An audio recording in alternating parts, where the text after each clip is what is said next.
আগুন লাগছে ভাই। সোয়াবিনের তেল 805 টাকা ছিল, আজকে গেলাম 890 টাকা। এখন কি চামো, এখন সরকার নাই, কোনো প্রশাসন নাই, সিন্ডিকেট বন্ধ নাই, এটা কিভাবে চলবে?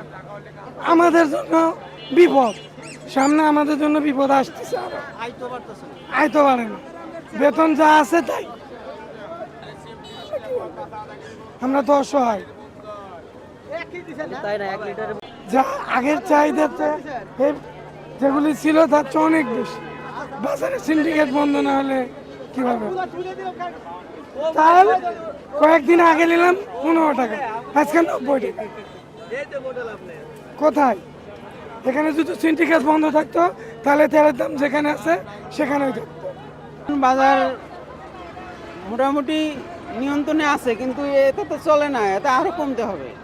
কারণ এখন যে অবস্থা, মানুষের যেটা গার্মেন্টস থেকে আমরা যে বেতন পাই, এতে তো চালের দাম, ডালের দাম, কাঁচা বাজার, এই শাক সবজি, এগুলোর ঊর্ধ্বগতি দাম, এগুলো আরও নিয়ন্ত্রণ করতে হবে।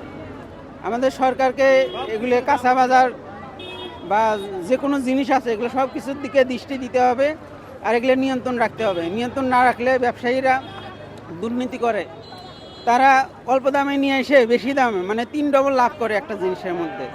এই জিনিসটা সরকারের পক্ষের যারা উদ্যোগের কর্মকর্তা আছে তাদের মাথায় এটা রাখতে হবে।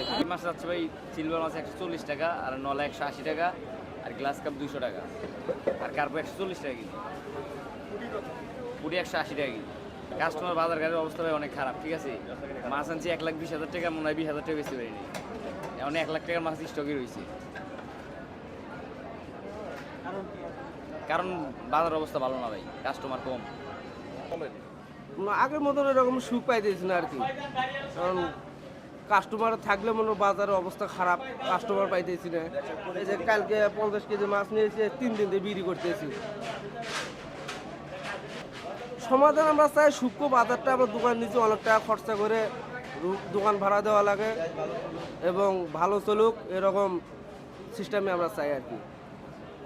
এখন এটাই আমি কি আর করবো, নির্বাচন যে আসুক, যার আমাকে দেশ ভালোভাবে চলে এবং বাজার সদায় যেন সেরকম সব কম রেটে বিক্রি করতে পারি, আমরাও বাঁচতে পারি, কাস্টমারও বাঁচতে পারি, এটাই আমরা ভালোটাই চাই।